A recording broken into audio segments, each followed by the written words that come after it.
Assalamualaikum warahmatullahi wabarakatuh. Alhamdulillah wassalatu wassalamu ala Rasulillah Sayyidina Muhammad ibn Abdullah wa ala alihi wa ashabihi wa man tabi'a sunnatahu wa iqtada bihudah ila yaumil liqa'illahi ta'ala wa la haula wa la quwwata illa billah. Amma ba'du. Hadratal muhtaramin wal muhtaramat al-'izzah, yang saya muliakan, yang saya hormati, yang saya banggakan, para hadirin sekalian, wabil khusus para jemaah majlis Rotibul Haddad, alumni, wali santri dan simpatisan Pondok Pesantren Salafiyah Syafi'iyah Sukorejo Situbondo, wabil khusus kepada sahibul bait, sahibul hajah sekeluarga, Ustadz Sahjahri sekeluarga. Mudah-mudahan kita semua senantiasa dijaga dan dilindungi oleh Allah Subhanahu wa taala serta mendapat syafaat baginda Rasulullah Muhammad sallallahu alaihi wasallam. Bismillahirrahmanirrahim. Wal maqalatur rabi'ata asyarata. Adapun ini adalah nasihat yang ke-14. Sekarang masuk kepada nasihat yang ke-14. Mohon didengarkan ya. Nasihat yang ke-14, an Abdillahil Antoki rahimahullahu ta'ala, dari Sayyid Abdullah Al-Antoki rahimahullahu ta'ala, semoga Allah merahmatinya, semoga merahmatihu, kepada Sayyid Abdullah Al-Antoki. Allahu siapa Allah. Ini Al-Antoki ini sebuah daerah ya. Jadi di dalam surat Yasin itu ada kisah namanya kisah Ashabul Qaryah. Di dalam surat Yasin ada kisah namanya Ashabul Qaryah. Allah mengatakan dalam Al-Qur'an, wadrib lahum masalan ashabal qaryati idh ja'ahal mursalun. Ashabul Qaryah ini siapa? Dikatakan Ashabul Qaryah adalah penduduk Antokia, sebuah daerah, sebuah negara, sebuah kota yang nama kotanya adalah Antokia. Ada yang mengatakan Antokia itu di daerah Turki sebelah timur katanya. Ada yang mengatakan seperti itu. Kenapa daerah Antokia ini sampai disebutkan Ashabul Qaryah oleh Allah Subhanahu wa taala di dalam Al-Qur'an? Bahwa satu saat Kanjeng Nabi ketika berdakwah, ini nasihat untuk para dai ya. Nasihat untuk para dai atau hikmah lah untuk para dai. Bahwa Rasulullah sallallahu alaihi wasallam ketika berdakwah menyampaikan risalah dari Allah Subhanahu wa taala, menyebarkan agama Islam di kota Mekkah, beliau banyak yang menolak. Kafir-kafir Quraisy itu banyak yang menolak, tidak beriman kepada Allah, tidak beriman bahwa Nabi Muhammad adalah utusan Allah.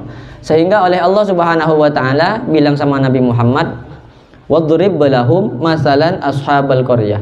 Kasih orang-orang kafir Quraisy yang dia tidak mau beriman kepada kamu itu Muhammad, kasih perumpamaan, kasih kisah, kasih contoh bahwa dulu ada orang yang namanya Ashabul Qaryah. Ada penduduk Ashabul Qaryah yang semuanya juga mirip-mirip dengan penduduk kafir Quraisy, yang disuruh beriman tidak mau, disuruh menyembah Allah tetap menyembah berhala, disuruh tauhid, menyatukan Allah Subhanahu wa taala, mengesahkan Allah Subhanahu wa taala di dalam hatinya, tidak mau. Akhirnya oleh Allah Subhanahu wa taala penduduk Antoki ini diazab oleh Allah.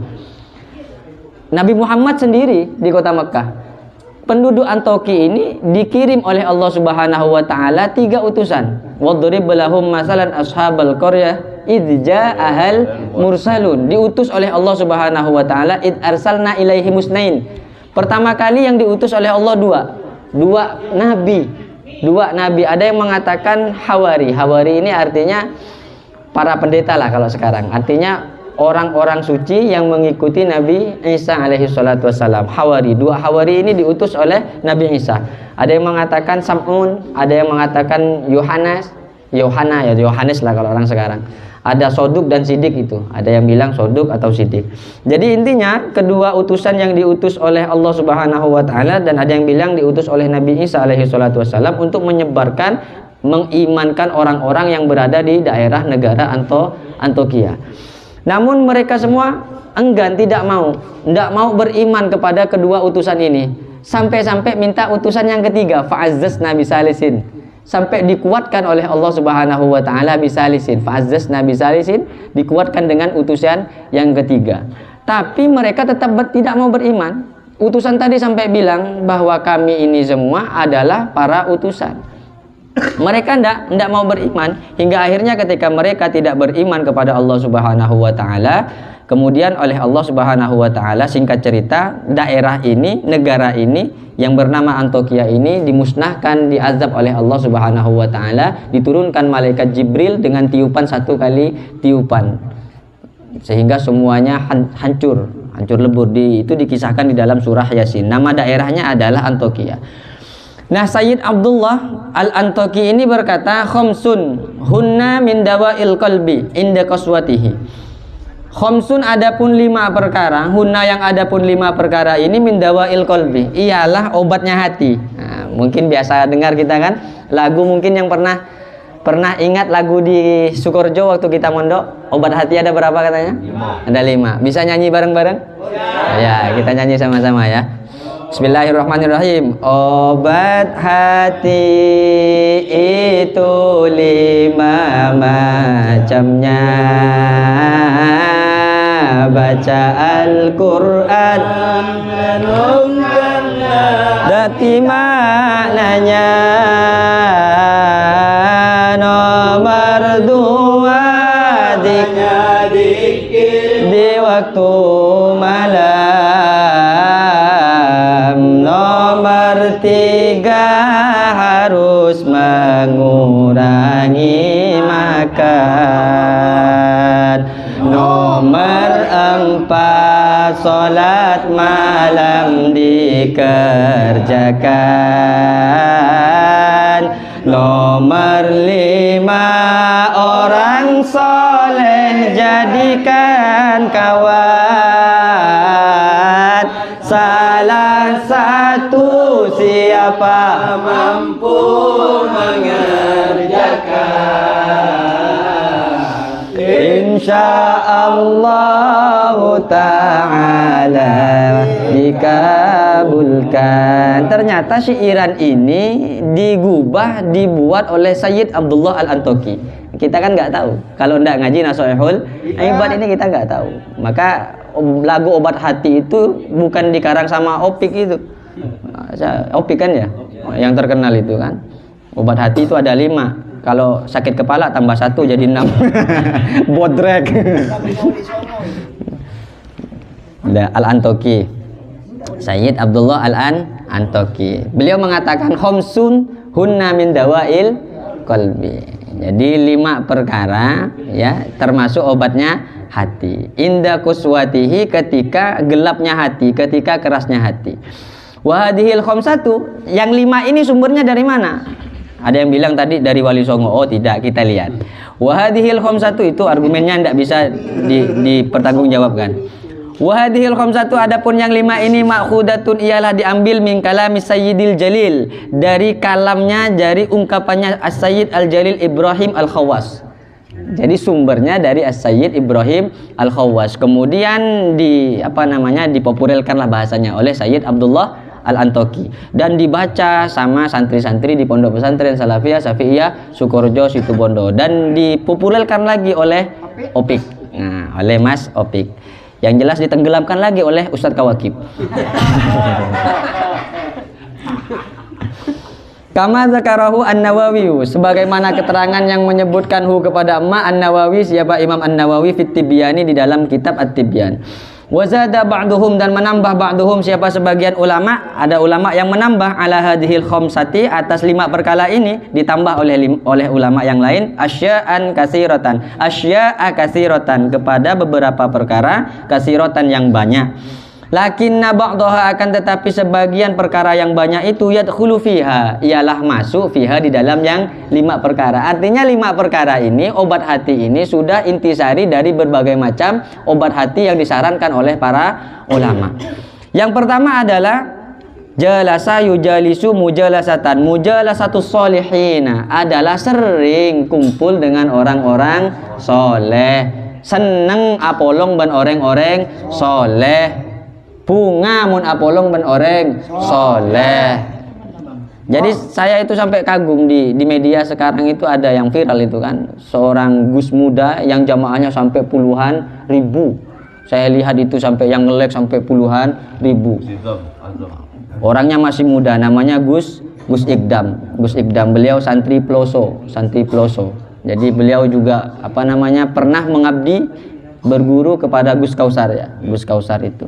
Ini mungkin salah satu barokahnya dari orang yang khidmah. Sehingga ada ungkapan man ta'allama faqad alima. Kalau orang belajar ya alim. Orang kalau pingin pintar ya banyak belajar. Kalau misalnya man khodama khudim, kalau dia biasa melayani guru, kelak dia akan banyak pengikutnya. akan dilayani. Nah kalau misalnya sering berkhidmah maka dia akan keramat, tanalul karomah, dia akan mendapatkan kekeramatan. Kalau pingin kasyaf, pingin tersingkap hal-hal yang gaib, disuruh sering-sering berzikir, banyak berzikir. Kalau mau menghilangkan pusing-pusing, ke kafe. Ke kafe tadi malam udah tak jadi ya. Jadi tetap harus diganti itu. Tetap harus diganti. Ini kan sangat luar biasa. Gus Ibdang itu murid-muridnya itu kan orang-orang apa itu? Banyak orang-orang yang nakal lah bahasanya kan ya. Itu kalau ngomong itu kan ceplos-ceplos. Wah tolol kon katanya kan, dibilang ditolol-tololin itu.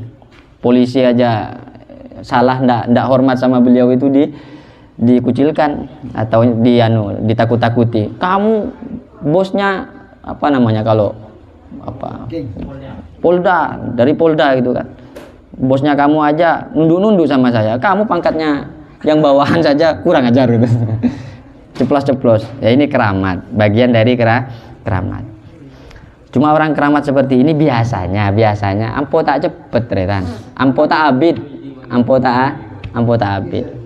Cepet depak. Makanya saya tidak mau keramat. Karena memang susah mau keramat apa? Derem ya rutinan hadatan saja yang begini aja yang datang tidak banyak. Disuruh datang tidak bisa, mau keramat dari mana gitu. Jadi nggak bisa, kita sulit mau ngadakan kekeramatan. Buat pamflet aja gotong royong banyak tidak datang. Bagaimana kayak Gus Ibdam? Ya jauh lah, jauh. Nah ini curhat aja kan enggak apa-apa. Curhat aja. Yang pertama mujalasatus sholihin, sering-sering berkumpul dengan orang soleh, satu majelis dengan orang-orang soleh. Artinya ahlul khairi, orang-orang yang baik, orang-orang yang bagus. Dikatakan orang yang bagus itu seperti apa? Huduru majalisil wa'di. Senang-senanglah kalian hadir di majlis-majlis peringatan, majlis-majlis mau'idhah seperti sekarang ini. Wa akhbaris sholihin, dan cerita-cerita tentang orang-orang soleh. Jadi perlu hadir di majlis yang seperti ini, perlu sekali, apalagi mengatasnamakan alumni, wali santri, ya perlulah.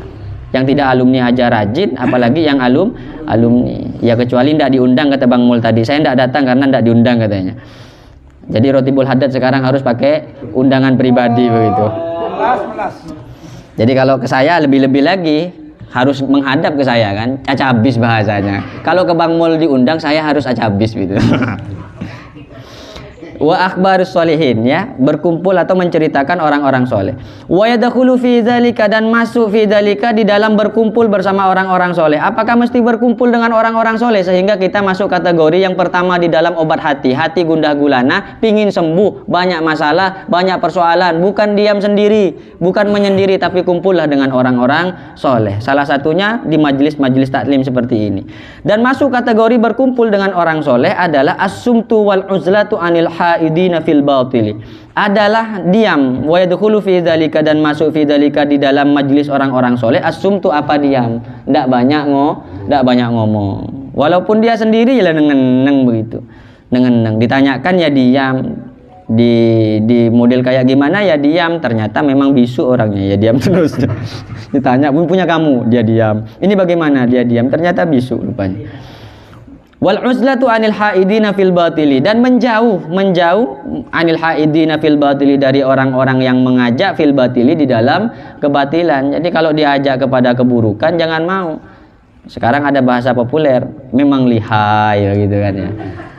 Kalau yang sengak udah lain, sengak 1 minggu aja sengak itu. Sekarang memang lihai. Kalau yang bahasa satunya jangan, bahaya, viral nanti. Kemudian yang kedua, setelah berkumpul dengan orang-orang soleh, senang berkumpul dengan orang-orang soleh, baik itu kiai ataupun habaib, pokoknya kategorinya orang soleh sudah, ahli ibadah, pokoknya kategorinya orang soleh. Kemudian yang kedua adalah obat hati yang kedua, wa qiraatul qur'ani bitadabburi fil makna, adalah sering-sering membaca Al-Quran bitadabburi fil makna, dengan merenung angan-angan di dalam maknanya. Misalnya kita baca Bismillahirrahmanirrahim, Alhamdulillahirabbil alamin, dibaca Fatihahnya. Kita renungkan maknanya apa Alhamdulillahirabbil alamin. Kita renungkan bahwa segala puji lillahi ialah bagi Allah Rabbil alamin, Tuhan semesta alam. Yang namanya tadabbur itu pasti diperdalam. Kalau cuma tahu Alhamdulillahirabbil alamin itu maknanya saja, tapi bahasanya tadabbur, diperdalam bahwa pujian misalnya pujian itu seperti apa? Dikatakan bahwa pujian lillahi rabbil alamin, semua pujian adalah milik Allah subhanahu wa ta'ala. Kita memuji kepada Allah, yaitu haknya Allah. Kita memuji kepada orang, yaitu haknya Allah subhanahu wa ta'ala. Allah memuji kepada kita, laqad khalaqnal insana fi ahsani taqwim, katanya Allah, yaitu haknya Allah. Bahkan Allah memuji haknya Allah subhanahu wa ta'ala sendiri. Allah memuji dirinya sendiri, yaitu juga haknya Allah subhanahu wa ta'ala. Ini namanya tadabbur. Ar-Rahmanir Rahim, Allah dat yang maha pengasih, Ar-Rahim lagi maha penyayang. Kita tadabbur bahwa penyayang yang dimaksud oleh firman Allah subhanahu wa ta'ala apa? Adalah betul-betul zat yang paling mengasihi di antara orang-orang yang sayang. Misalnya kita sayang kepada anak kita, Allah lebih sayang. Kita neser kepada istri kita, Allah lebih sayang. Kawan kita lebih baik kepada kita, Allah lebih baik daripada itu semua.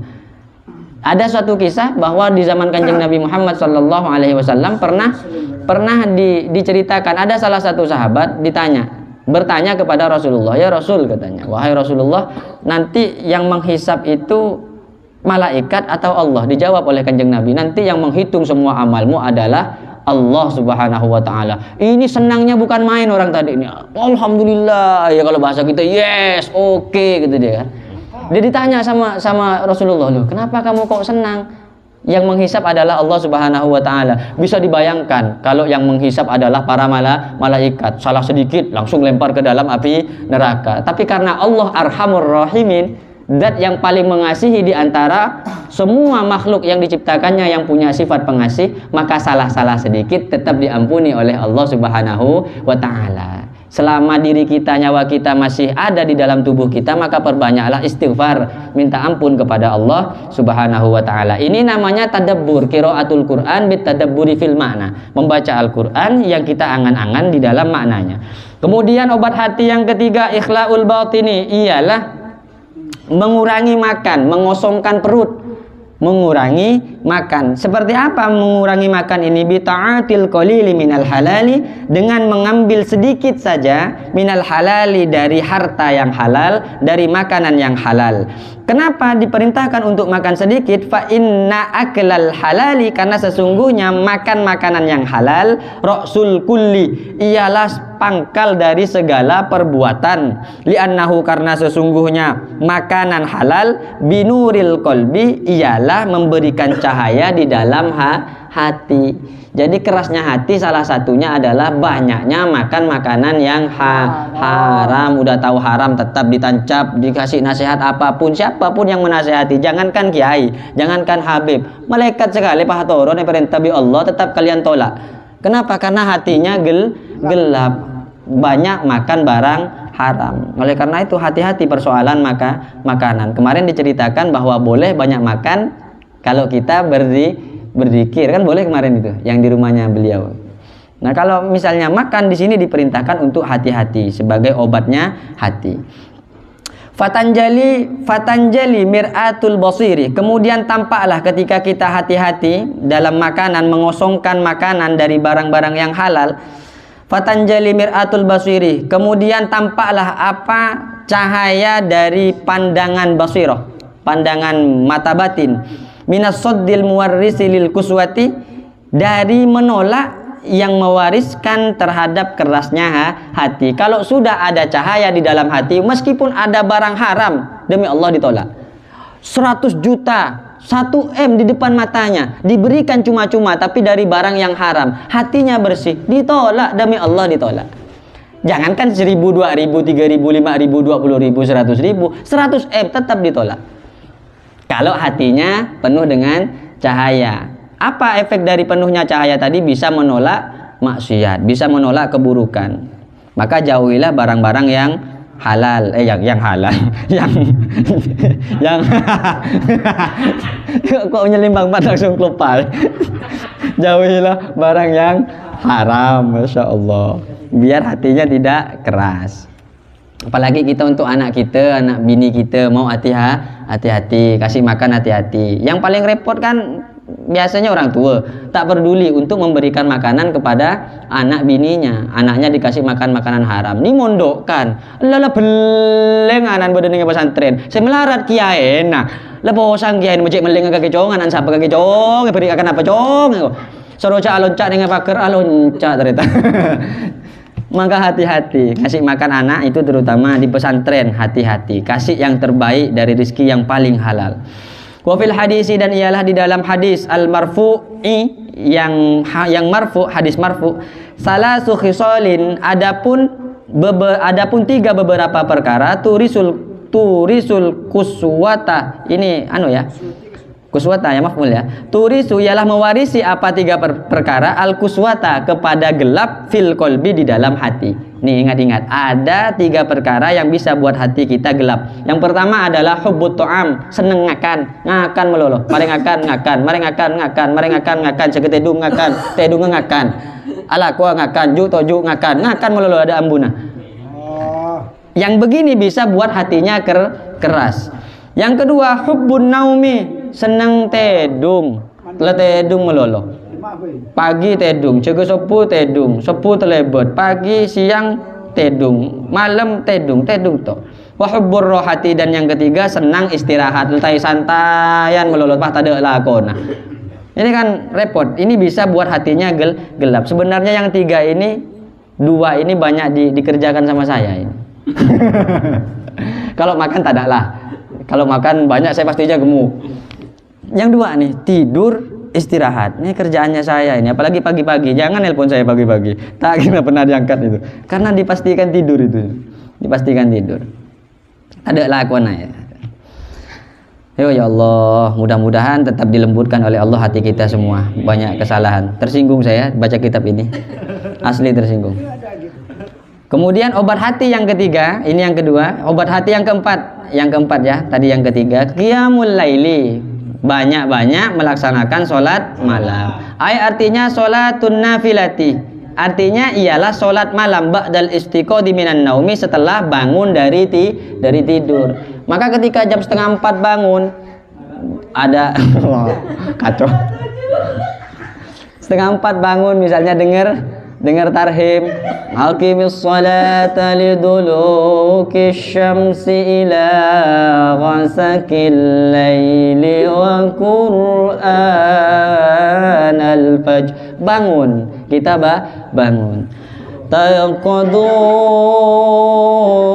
ya nuyam,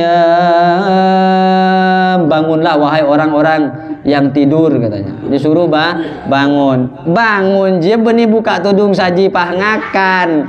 Ada kadang bangun bini nih sare kemale ya. Ini lopot, bangun suruh sholat. Kalau istrinya masih tidur, percikan air. Begitu juga si suami, kalau suaminya masih tidur, si istri suaminya masih tidur, maka seram mengair. Percikan. Ya mungkin seram teng kibinin. Asli punya masalah pribadi itu berarti.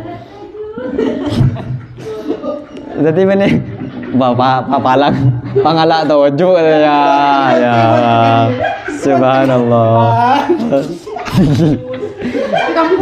Jadi bangun melaksanakan sholat malam senajan 2 rakaat ya.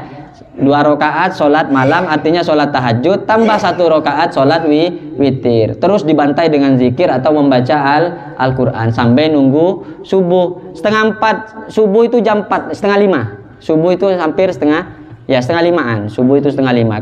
Kalau yang tidak pernah bangun subuh, saya yakin tidak tahu subuh itu 4:30. Itu tahunya jam 8, jam 10 itu. Kenapa saya kok tahu? Karena subuh tidak pernah tidur. Semalam tidak tidur memang. Jaga anak-anak tarhem begitu. Nah, ini kita biasakan untuk bangun malam. Kemudian yang kelima, obat hati yang kelima, wat tadarru' inda shabah, merendahkan diri inda shabahi, ketika pagi hari. Artinya apa? Banyak zikir. inda kurbihi, ketika hampir subuh. Artinya malam itu tadi setelah bangun sholat malam itu dibuat berzikir kepada Allah. Baca sholawat 1000 sallallahu alaihi Muhammad sallallahu alaihi Muhammad, istighfar 1000 astagfirullahaladzim astagfirullahaladzim astagfirullahaladzim, bismillah 1000, bismillahirrahmanirrahim bismillahirrahmanirrahim. Ini amalannya Kiai Haji Raden As'ad Samsul Arifin, amalan terking yang tidak pernah beliau lupakan selama hidupnya sampai beliau wafat. Bismillah, sholawat, istighfar. Ya muntro pada ben As'ad, ya amal lagi. Mumpira saya nyaman-nyaman bae, saya kok santrine As'ad, saya nyaman-nyaman, mun suruh awirit, suruh berjuang tak mau. Mun saya nyaman-nyaman ngaku terus, ya tak apa-apa lah dengan santrine tadi. Ngaku siapa boleh, ngaku santrine Bang Udin kan rogi gitu. Jadi kita ikuti sebisa kita. Faktu mas tatotum, kita ikuti semampu. Nggak mampu 1000 ya kita kurangi 500. Nggak mampu 500 dah lah 100 ya 313 boleh kalau mampu. Nggak mampu 100. Mun tak mampu boleh 100 yang kau tak tahu lah. Kurang ngenetok kan. Ai inda kurbihi, ketika dekat waktu pagi atau di subuh hari. Ai tadarru'ul baki, merendahkan diri seraya menangis fi awakhiril laili, di akhir-akhir malam, sambil nangis, sambil menangis di akhir-akhir malam. Beni nangis pola na enga awota enga apa ya boleh lah sebagai motivasi. Ya Allah laku kok ngakan apa Pak nangis. Engkau awe angin cem disak denak letak beri boleh. Ya Allah. Li'annahu, karena sesungguhnya waktu akhir-akhir malam itu waktu tajalliyati, adalah waktu tajallinya Allah. Waktu Allah menampakkan diri di waktu hampir subuh. Coba kita sekarang ngumpul di kafe-kafe lah misalnya. Ini sampai subuh, sampai jam 3. Ketika jam 3 kita mulai ngantuk itu. Temun ki kol 2 kol 3 ki cengar, tapi le para sopo main HP lah sampean pulang dari sekarang nih. Tak teduk sampai kol 2 kol 3. Tapi mulai setengah 4 le para sopo lo. Wah, mata merah. Wah. Tak mampu. Karena memang cobaannya berat sekali. Kenapa kok berat? Karena saat itu adalah waktu yang sangat mustajab, Allah tajalli di sana. Artinya Allah menampakkan diri. Gimana? Seperti apa tampakannya Allah? Yo, menampakkan diri pas kelihatan bedek lampina, ya jin ya ternyata buruh. Waduh, Allah menampakkan diri secara terang-terangan kan enggak. Ini maksudnya tajalli. Wa nuzulur rahmati li'annahu waktu tajalliyati wa nuzulur rahmati, dan waktu turunnya rahmat. Pingin rahmatnya Allah turun kepada kita semua, maka sebelum subuh bangun kita sholat tahajud, zikir kepada Allah, insya Allah kita akan dapat rahmat. Cobalah, dicoba. Kalau tidak pernah mencoba ya kita tetap dengan keadaan kita yang super melarat ini, bingung, posang, tak temu karona, posang elegena. Mau coba insya Allah, coba li sekali. Deki mun kerasa nyaman terus aki, mun tak nyaman laben begitu. Iya nyaman perjuangan, tretan ya tak nyaman tetap. Wazada ba'duhum, dan menambah ba'duhum, siapa sebagian ulama. Ini ulama menambah, apa tambahannya? Kasratul istighfari, ialah memperbanyak berzikir istighfar, astaghfirullahalazim. Itu untuk sendiri. Kalau bawa orang tua, astaghfirullahalazim li wali walidayya, tambah kawannya wali ashabil huquqil wajibati alayya, tambah semua jami'il muslimin wal muslimat wal mu'minin wal mu'minat al ahya, yang mati, yang hidup, wal amwat, dan yang mati. Kita mintakan istighfar kepada Allah Subhanahu wa taala, yang semua pahalanya kembali kepada kita. Jangan egois, istighfar untuk diri kita sendiri. Kita bawa anak kita bawa orang tua, kita bawa leluhur kita. Kemudian wazikrul mauti, dan memperbanyak mengingat-ingat mati. Ini namanya kematian, tidak tunggu tua, tidak tunggu sakit. Anak kecil juga bisa mati, semuanya mati. Orang kaya mati, orang miskin mati, raja-raja mati, semuanya mati. Mati kepi. Jadi sampai ngak mati. Japolan se ngakan makanan sehat, ngejim melolo, olahraga melolo, pasti sehat, tak mati-mati tak kira. Pasti mati. Waziaratul kuburi, dan sering berziarah kubur. Ini di kitab ini dianjurkan. Kalau minhum mengatakan bid'ah, udah ndak usah ikut mereka, ikut kitab ini aja. Waziaratul kuburi, dan sering-sering berziarah kubur. Mu'tabaron, hale mengambil ibarat, mengambil hikmah bihali sukaniha, dengan keadaan tempat-tempatnya kuburan. Wa musyahadatu man fin naz'i, dan melihat orang finnas'i di dalam naza. Li sekali entar membeda orang kepatian tempat naza itu, ketika naza, li sekali kita datangi agar supaya apa? Biar kita tahu bahwa kita kelak akan seperti itu. Biar kita tahu ketika naza sakitnya luar biasa. Ini ketika ada orang meninggal dunia, semuanya kumpul ada di luar arokoan. Ya cek arokok belum tentu arokok melolo, cek leku bisa mati kia. Makanya ketika kita datang kepada orang meninggal, selain mendapatkan pahala yang banyak, kita juga bisa mendapatkan pelajaran dari orang naza. Bagaimana tutorial lah caranya, tutorial naza yang baik begitu kan. Kan kira-kira begitulah. Jadi kita pelajari, kita lihat di situ kan semuanya ada hikmah. Gimana? Lanjut. Ongguan bang. Iya. Marah bang. Ya. Ongguan ya. Cici aja ya. Siap. Alhamdulillah. Bismillahirrahmanirrahim. Wal maqalatul khamisata asyarata, adapun makalah yang ke-15 an jumhuril ulama, dari mayoritas para ulama. Mayoritas ulama berkata annal fikrata ala khamsati aujuhin, sesungguhnya fikiran ala khamsati aujuhin ialah 5 beberapa perkara. Pikiran itu ada 5 aspek. Yang pertama adalah qala Aliyun karramallahu wajhah, berkata siapa Imam Ali karramallahu wajhah, la ibadata kat tafakkuri, tidak ada ibadah yang mudah seperti tafakkur, hanya berfikir tentang kebaikan itu diganjar oleh Allah. Dengan menyendiri, ya tariklah rokokan, tariklah kopina, menyendiri, ya Allah, astagfirullah. Tafakkur fi fi khalqillah la fi dzatillah, berpikir merenung tentang ciptaan Allah. Sungguh kuasanya Allah Subhanahu wa taala, tentang nikmatnya Allah kita pikirkan, kopi yang kita minum, rokok yang kita hisap kita pikirkan. Itu ibadah yang mudah diganjar oleh Allah. Wa qala ba'dul arifin, berkata siapa sebagian orang-orang yang arif billah, al fikratu sirajul qalbi, adapun sering berfikir, sirajul qalbi adalah lenteranya hati. Fa idza dahabat, maka ketika hilang apa berfikir, tidak mau berfikir seperti itu, fala idha'atalahu, maka tidak ada penerang lahu bagi hati. Ya, tidak masalah di malam-malam mikir leku nyari rezeki bini, dak remah halal. Rezekina saya iridoe bi Gusti Allah. Jangan mikir dak remah ya muka 2 orang sebelah ya. Ada malam-malam pahnya belinggis. Ini tidak boleh yang seperti ini.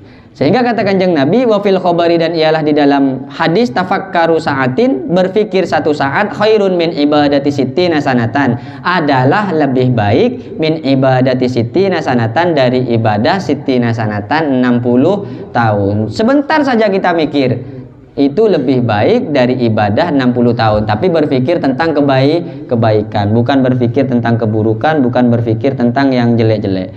Mungkin cukup sekian yang bisa disampaikan, mudah-mudahan ada barokah dan manfaatnya. Hadzana wa iyyakum ila siratikal mustaqim. Assalamualaikum warahmatullahi wabarakatuh. Waalaikumsalam.